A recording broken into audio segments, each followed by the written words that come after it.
திருப்படல்கள் 100 1-5 முடிய.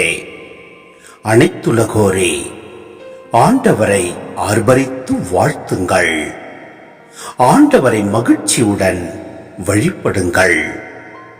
மகிழ்ச்சி நிறை பாடலுடன் அவர் திருமுன் வாருங்கள்.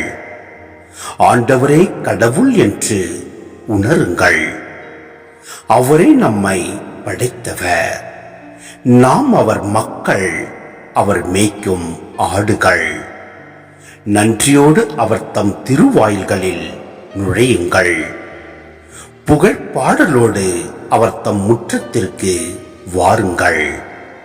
அவருக்கு நன்றி செலுத்தி அவர் பெயரை போற்றுங்கள். ஏனெனில் ஆண்டவர் நல்லவர், என்றும் உள்ளது அவர் தம் பேரன்பு. தலைமுறை தோறும் அவர் நம்பத்தக்கவர்.